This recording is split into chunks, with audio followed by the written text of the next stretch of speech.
It's December and it's story time with Jocelyn, and we're doing Christmas stories.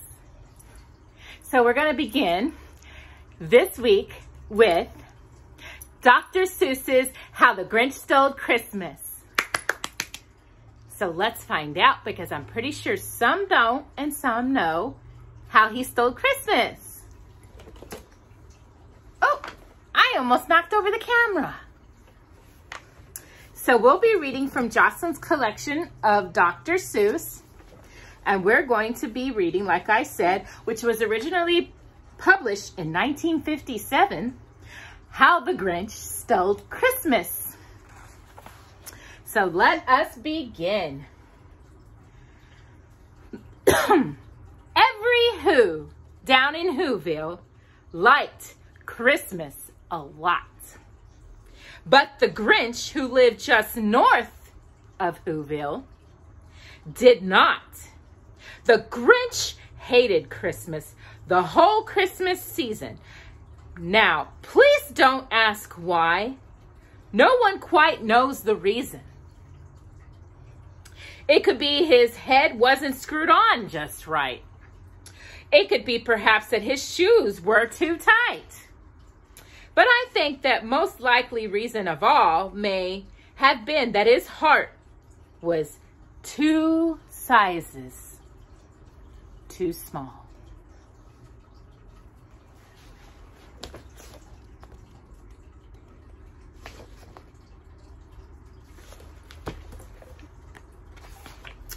But whatever the reason, his heart or his shoes, he stood there on Christmas Eve hating the Whos. Staring down from his cave with a sour, grinchy frown at the warm lighted windows below in their town, for he knew every Who down in Who-ville beneath was busy now hanging a mistletoe wreath. And they're hanging their stockings, he snarled with a sneer. Tomorrow is Christmas. It's practically near. Then he growled with his Grinch fingers nervously drumming, I must find some way to stop Christmas from coming. For tomorrow he knew all the Who girls and boys would wake bright and early. They'd rush for their toys. And then, oh, the noise, noise, noise, noise. That's one thing he hated. The noise, noise, noise, noise.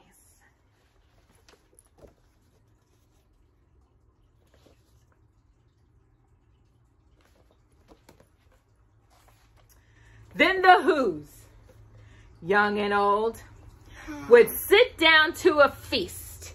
And Jocelyn, their feast, and their feast, and they'd feast, feast, feast, feast. They would feast on Who pudding and rare Who roast beef, which was something the Grinch, oh, he couldn't stand in the least.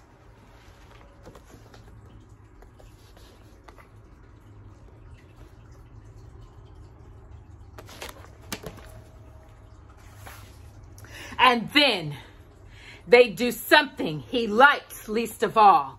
Every Who down in Who-ville, the tall and the small, would stand close together with Christmas bells ringing. They'd stand hand in hand and the Whos would start singing. They'd sing and they'd sing and they'd sing, sing, sing, sing, sing.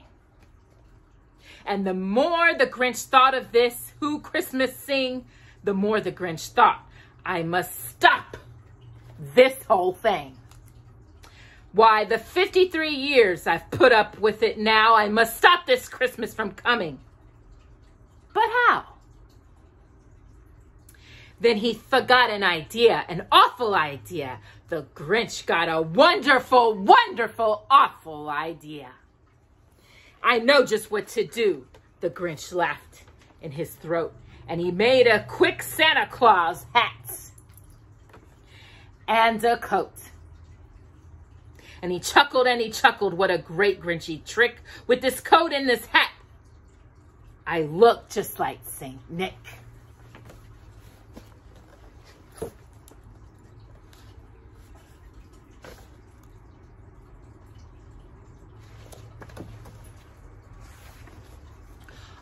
tiny as a reindeer. The Grinch looked around, but since reindeer were scarce, there was none to be found. Did that stop the old Grinch? No! The Grinch simply said, if I can't find a reindeer, I'll make one instead. So he called his dog Max. Then he took some red thread and he tied a big horn on the top of his head. Then he loaded some bags and some old empty sacks on a ramshackle sleigh and he hitched up old Mask. Then the Grinch said, get up! And the sleigh started down toward the homes where the Who's lay a snooze in their town.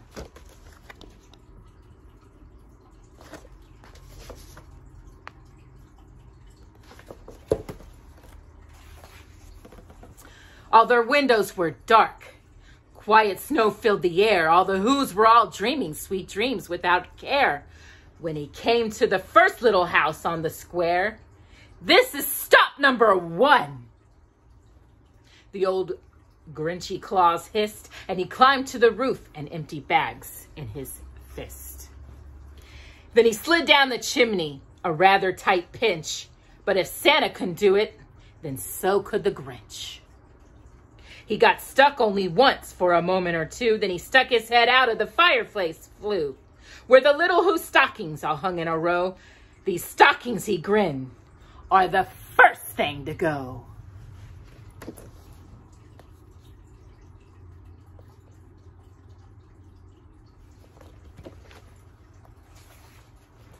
Then he slithered and slunked with a smile most unpleasant around the whole room.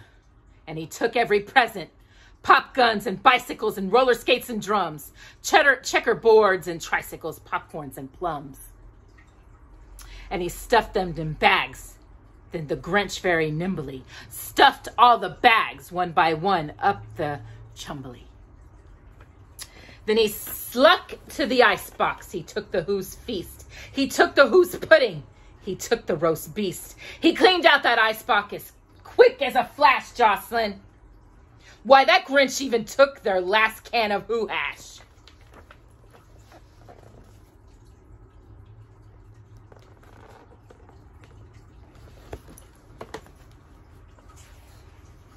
Then he stuffed all the food up the chimney with glee, and now, grinned the Grinch, I will stuff up the tree.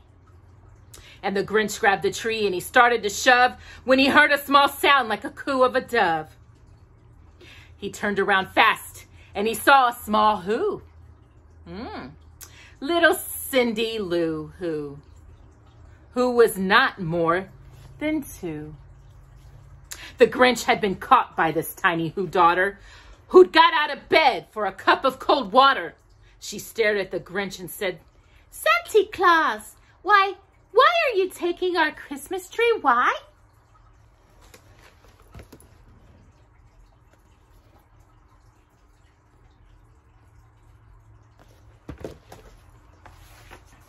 But you know that old Grinch was so smart and so slick, Jocelyn. He thought up a lie and he thought it up quick. Why, my sweet little tot, the fake Santa Claus lied.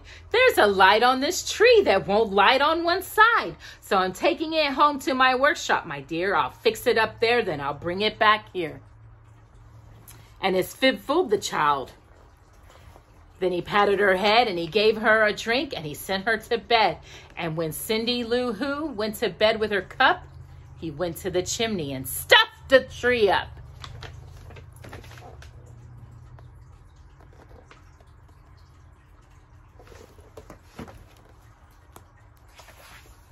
Then the last thing he took was the fog for their fire. Then he went up the chimney himself, the old liar. On their walls he left nothing but hooks and some wire. And the one speck of food that he left in the house was a crumb that was not even too small, but for a mouse. Then he did the same thing to the other Who houses, leaving crumbs much too small for the other Who mouses.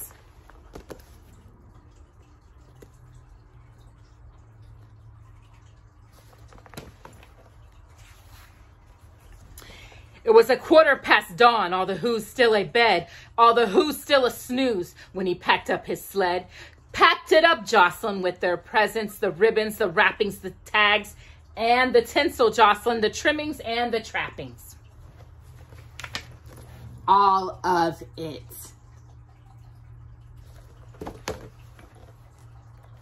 How is poor Max gonna pull it all? 3,000 feet up the slide of Mr. Crumpet. Oh, Mount Crumpet, he rode with the load to the tip-top to dump it. Pooh-pooh to the Who's. He was Grinchlessly humming. They're finding out now there's no Christmas is coming. They're just waking up. I know just what they'll do. Their mouths will hang open a minute or two. Then the Who's down to Who-ville will cry, boo-hoo! That's a noise, grinned the Grinch, that I simply must hear. So he paused, and the Grinch put his hand to his ear. And he did hear a noise, a sound rising over the snow. It started in low, then it started to grow. But the sound wasn't sad. Why, this sound sounded merry. It couldn't be so, but it was merry, very. He started down at Who-ville, and he stared, Jocelyn. The Grinch popped his eyes, and he shook. What he saw was a shocking surprise.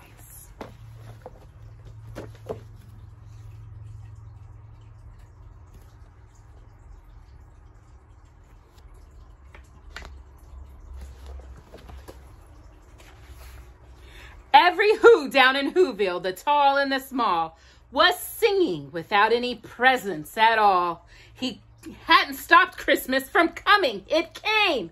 Somehow or other, it came just the same.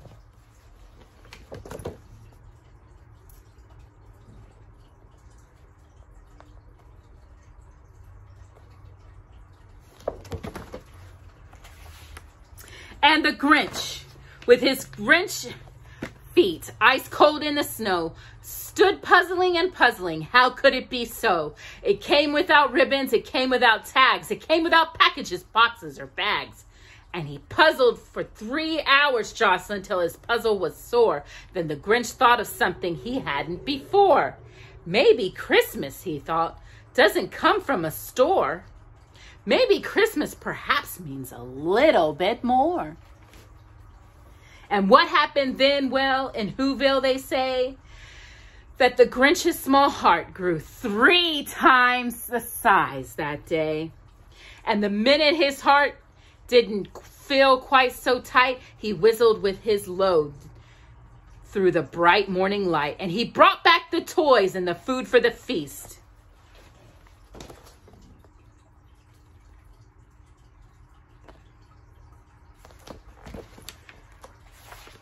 And he himself, the Grinch, carved the roast beast.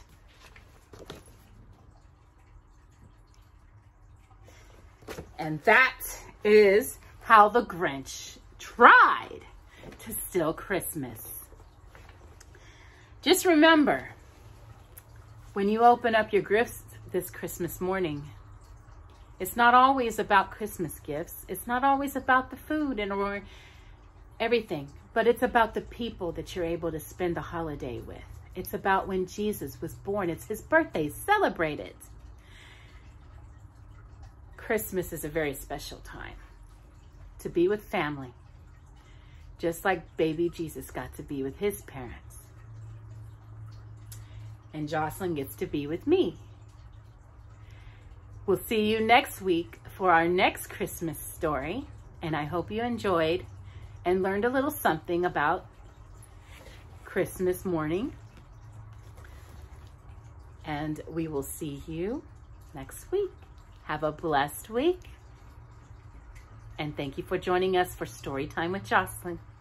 Bye.